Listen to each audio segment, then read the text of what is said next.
안녕하세요. CNS 메디컬의 신날입니다. 날씨가 점점 더워지고 있는데요. 본격적인 여름에 앞서 건강한 여름을 나기 위한 준비도 필수겠죠. 그래서 오늘은요, 이 건강한 여름 나기라는 주제로 한의학 박사님과 이야기를 나누어 볼까 합니다. 그럼 지금부터 한의학 공부하러 함께 가보시겠습니다.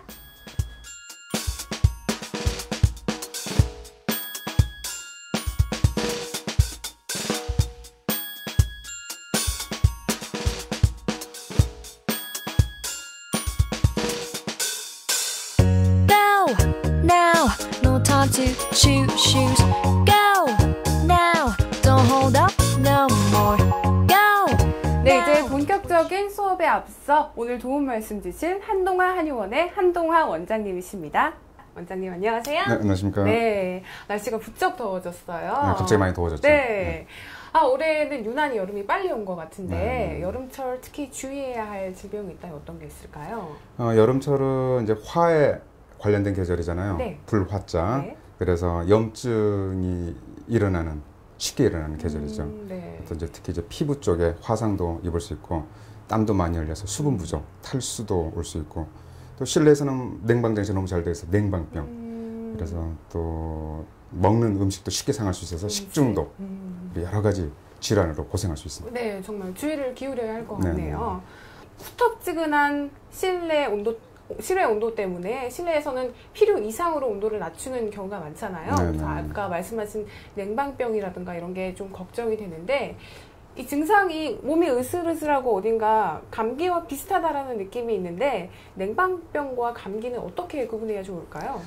냉방병 증상 중에 이제 가장 흔한 증상이 몸살 기운이 가볍게 나는 거죠. 그런데 이제 가장 중요한 거는 냉방병은 찬 자극에 의한 증상이고 감기는 바이러스의 감염에 의한 증상이죠. 그래서 감기는 열이 납니다. 열이. 그렇죠. 이제 그러니까 으슬으슬 거리면서 몸살 기운이 있는데 열이 없으면 냉방병일 가능성이 높고요.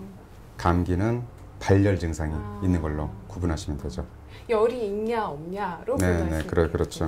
네. 그리고 흔히 우리 피부 미용도 신경을 쓰는데 자외선을 받다 보니까 선크림이라고 하는 자외선 차단제를 바르잖아요. 네, 많이 사용하시죠. 실외 활동을 하다 보면 사실 그거를 수시로 덧바르기가 쉽지는 않거든요. 네네. 그거 말고 다른 방법은 없을까요? 보통 이렇게 귀찮아서 안 바르신 분들이 있어요. 네. 근데 꼭 바르셔야 됩니다. 문제는 이제 자외선 자체가 피부암을 일으킬 수 있기 때문에 또 피부 노화도 일으킬 수 있기 때문에 바르시는 게 좋은데 아침에 바르고 또 저녁 때까지 안 바르시는 분이 계세요. 네. 자주 바르시는 게 좋아요. 보통 정도를 SPF라는 지수가 있거든요. 네. 자외선 차단 지수, 이제 B를 차단하는 지수인데 30에서 35. 너무 강한 건 안 좋아요. 자극이 될 수 있기 때문에. 그다음에 자외선 차단 지수 A는 플러스로 표시되어 있는데 3 플러스 정도. 플러스 더하기 표시가 3개 정도 있는 거를 3, 4시간마다 한 번씩 바르시는 게 좋습니다. 네, 자주 바르시고 기본적으로 그렇게 바르시고 모자도 좀 챙긴 넓은 모자. 네. 또 이렇게 옷도 이렇게 긴파로. 흰소매. 네, 그리고 또 이제 착각을 많이 하시거나 오해를 하시는 분들 중에 네. 실내에서는 괜찮을 거라고 생각을 하시는 분들이 있어요. 네, 자외선이 없다고. 또 그늘, 특히 네. 그늘진 곳. 근데 그늘진 곳이나 실내에도 자외선 침입합니다. 그래서 이제 그늘에 계신다 할지라도 모자나 이렇게 또 긴팔옷을 이렇게 입으시는 게 좋고, 또 중요한 것 중에 하나가 토마토 아시죠? 네, 토마토. 토마토가 여름이 되면 빨개지잖아요. 네. 그 빨개지는 이유를 아세요? 익어간다는 그쵸. 얘기인가요? 네. 우리는 익는다고 표현하는데 토마토 입장에서는 굉장히 스트레스를 받고 있는 겁니다. 왜냐하면 자외선으로부터 자신을 보호하기 위해서 여름이 되면 강한 자외선이 들어오죠. 네. 그걸 보호하기 위해서 자신을 보호하기 위한 색소를 만들어내는 그게 빨간색이에요. 그걸 카로티노이드 색소라고 합니다. 그래서 우리 인간이 토마토를 먹게 되면 그 색소가 피부로 가서 자외선을 보호하는 효과도 있죠. 그래서 녹황색 채소를 많이 드시는 게 굉장히 좋아요. 네. 그리고 이제 브로콜리 많이들 드시잖아요. 브로콜리가 자외선으로부터 피부암을 예방하는 효과가 큽니다. 그래서 녹황채소도 많이 드시고 브로콜리 많이 드시고 물도 많이 드시고 또 햇빛을 너무 무서워하실 필요 없이 자외선 차단제 바르시면 뭐 괜찮으니까. 네. 자외선 얘기가 나와서 말인데요. 좀 더 여쭤보고 싶은 게 있어요. 자외선이 너무 강하다 보면은 이게 염증, 알레르기뿐만 아니라 화상을 입으시는 분들도 계시거든요. 화상은 좀 위험한 거잖아요. 이걸 대비하기 위한 어떤 좋은 방도는 없을까요? 이제 화상은 열작용이죠. 네. 자외선이 아니라 적외선 때문에 네. 열작용이 나타나는 건데, 이제 불에 댄 거랑 똑같단 말이에요, 네. 피부가. 그래서 가장 좋은 거는 차갑게 식혀주는 게 가장 좋습니다. 일상에서 구할 수 있는 것 중에 가장 좋은 것 중에 하나가 찬물, 찬물. 얼음물. 네. 그래서 시원한 수돗물을 틀어놓고 이렇게 계속 식혀주는 게 좋죠. 네. 구할 수 있으면 알로에, 알로에. 즙. 선인장즙도 괜찮아요. 근데 알로에 즙. 그래서 알로에 즙을 이렇게 붙여주는 것도 이렇게 편으로 이렇게 썰어서 이렇게 얇게 해서 종이처럼 붙여주면 좋고, 알로에로 만들어진 로션 같은 것들이 있어요. 네, 크림 네, 같은 거. 네. 그런 것들이 냉장고에 있다면 굉장히 좋습니다. 차갑게 해서. 진정 효과가 굉장히 좋아요. 네. 네, 또 이제 가까운 병원에 가시면, 예를 들어서 한의원에 가신다 그러면 항알레르기 효과, 피부 면역을 안정시키고 진정시켜주는 약재들이 또 햇빛 알레르기나 또 화상에도 도움이 됩니다. 네. 그래서 예를 들면 황금이라는 약재가 있어요. 황금. 네, 노란색 약재인데, 황금처럼 노란색 약재인데 네. 피부를 진정시켜주는, 염증을 가라앉혀주는 효과가 굉장히 좋습니다. 그래서 일단 화상을 입게 되면 시원하게 해주는 게 가장 중요하죠. 진정이 최우선이라는 그렇죠. 거겠죠. 네. 그렇군요. 그리고 또 태양을 피하기 위해서 저희가 모자 아이템도 많이 활용을 네, 하잖아요. 네. 근데 모자를 쓰면 이게 탈모에 대한 위험이 있다라고 음, 말씀하시는 분들도 계시거든요. 그렇다고 해를 볼 수는 없고 네. 무조건 노출을 시킬 수는 그렇죠. 없고 모자를 쓰고 싶긴 한데 또 탈모가 걱정되고 이 순환은 어떻게 해결을 해야 할까요? 일단 이제 모자를 쓰시는 게 맞으세요. 실외 활동을 하실 때는 모자를 쓰시는 게 맞고, 네. 또 이제 모자를 이렇게 테두리만 있는 우에는 캡이라고 없고, 하는? 네. 그렇죠. 그런 모자를 쓰시는 분들이 있는데, 네. 자외선이 두피에 모발이 있긴 하지만 자외선이 두피에 다이렉트로 영향을 미친다고 생각하시면 돼요. 그래서 이제 이렇게 뚜껑이 있는 네. 모자를 쓰시는 게 좋고, 챙이 약간 넓은 게 좋습니다. 넓은. 네, 그리고 또 중요한 거는 모자를 하루 종일 쓰고 있으면 통풍이 안 되고 땀 때문에 또 스트레스를 받을 수가 있어요. 그래서 네. 잠시 쉬실 때, 휴식 시간에는 모자를 네. 면서 이렇게, 피부에 그렇죠. 숨을 쉴 수 있게. 네, 야외 운동도 하시고 또 이렇게 야외 활동 하시면, 네. 그러니까 이제 뭐 결론적으로 말씀드리면 모자는 필요악입니다. 네. 답답해도 쓰셔야 되고, 실내에서는 잠시 벗어놓으시고 그러시면 네. 모자를 쓰셨다고 해서 탈모가 뭐 악화되거나 그럴 일은 없을 겁니다. 네, 그렇군요. 그리고 또 여쭙고 싶은 거는 이제 음식에 대한 건데요. 여름에는 온도도 높고 습도도 높고 이렇다 보니까 음식이 굉장히 빨리 상하고 하잖아요. 네. 그러다 보니까 식중독으로 병원을 찾으시는 환자들이 되게 많으실 것 같은데 이 식중독의 위험은 어떻게 예방할 수 있을까요? 뭐 이건 뭐 너무나 상식적인 거죠. 음식을 조리를 해서 빠른 시간 내에 네. 드시는 게 좋고, 네. 그러니까 일상 상온 이상의 온도에는 오랫동안 노출을 시키지 않는 게 좋고, 네. 그런데 이제 그렇게 노력했는데도 불구하고 도시락 같은 걸 싸서 야외로 나갈 때가 있잖아요. 그렇죠. 김밥, 그렇죠. 어쩔 수 없이 먹어야 되는, 그렇죠. 배고프니까. 네. 그런데 만약 증상이 보인다면, 네. 예를 들어서 여러 명이 이렇게 똑같이 식사를 했는데 유독 본인만 배탈 증상이 있다. 네. 그럼 식중독이 아니에요. 그거는 그냥 단순한 장염, 네. 자기 자신의 소화기가 문제가 있어 나타난 장염이나 네. 식품 알레르기. 식품 알레르기. 식품 알레르기도 본인에게만 나타나죠. 예를 들어서 10명이 김밥을 먹었는데 본인에게만 설사가 일어나고 배가 아프고 두드러기가 있다. 네. 그러면 식중독이 아니라 본인의 개체의 특수성에 문제가 있는 거죠. 그런데 네. 10명이 동일하게 배탈, 설사, 증상이, 피부 증상이 있다. 네. 그러면 식중독일 가능성이 큽니다. 그래서 식중독이냐 식중독이 아니다 구분은, 네. 식중독은 단체 증상입니다.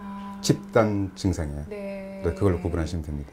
가장 중요한 키워드는 집단 증상 얘기라는 네, 거군요. 그런데 이제 식중독에 걸리면 그런 걸 못 보셨을 텐데 너무나 고통스러워 하세요.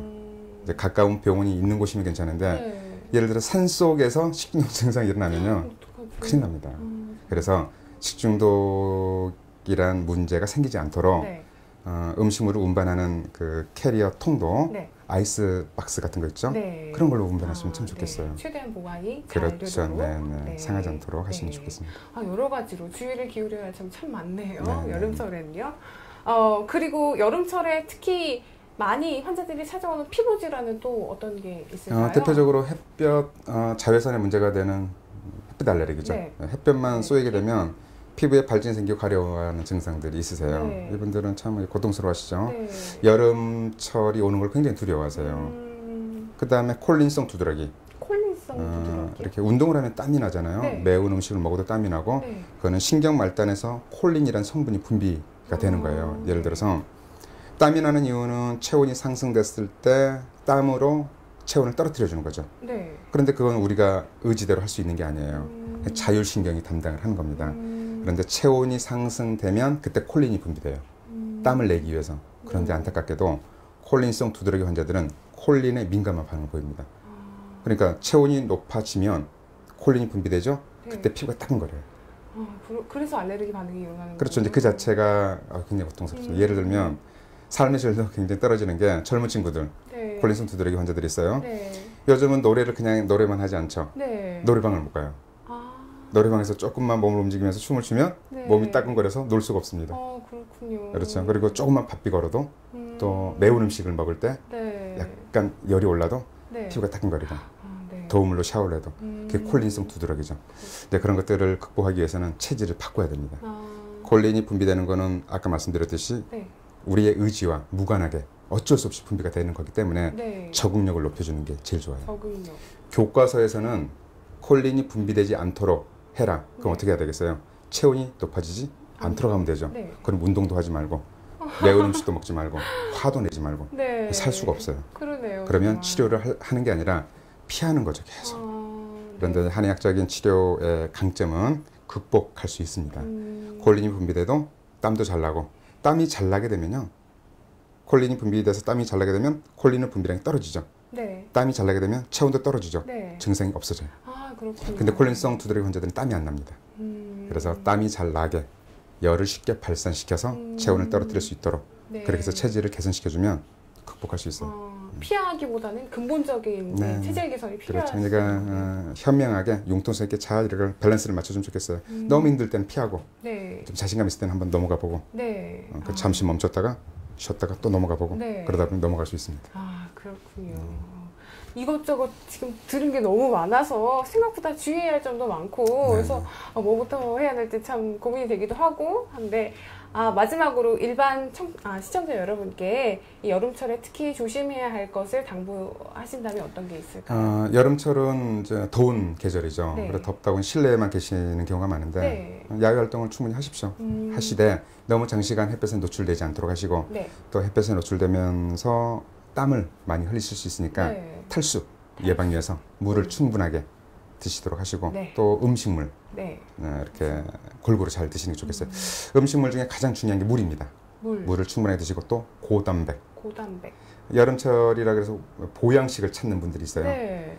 보양식보다는 충분한 수분을 섭취하시면서 골고루 먹는 게 골고루 드시는 게 가장 좋습니다. 너무 그런 말도 있잖아요. 뭐 고루고루 다 먹는 게 좋다. 아니면은 나한테 맞는 음식이 있다. 이런 말로 팽팽하게 의견 대립하시는 분들도 있는데 절대 이제 그런 의견들이 팽팽하지가 않고요. 네. 자신의 체질을 명확하게 알고 있으면 네. 체질에 맞는 음식을 섭취하시는 게 좋죠. 그런데 체질을 정확하게 알고 계신 분들이 그렇게 많지가 않아요. 자칫 자신의 체질을 잘못 알고 있으면 네. 자신의 건강을 악화시킬 수 있는 음식물만을 섭취하실 수 있는 위험성이 있죠. 네. 그래서 저는 환자분들에게 네. 또 시청자분들에게 당부드리고 싶은 게 골고루 드십시오라고 말씀드립니다. 네, 그렇군요. 대신 네. 자연식이 위주로 골고루 드세요. 자연식 위주의 건강한 영양 섭취가 그렇죠. 가장 네. 기본이 될 수 있다는 네. 말씀을 해주셨습니다. 오늘 너무 많이 배우고 가는 것 같아서 너무 뿌듯하고요. 오늘 도움 말씀 주셔서 너무너무 감사합니다. 네. 원장님도 건강한 여름 나시길 바랍니다. 네. 감사합니다. 네, 감사합니다. 네. 네, 어떠셨어요? 이제 똑똑하게 올 여름날 준비 다 하셨나요?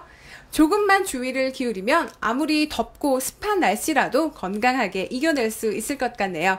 오늘 CNS 메디컬은 여기까지고요. 저는 다음 시간에 다시 찾아뵙겠습니다.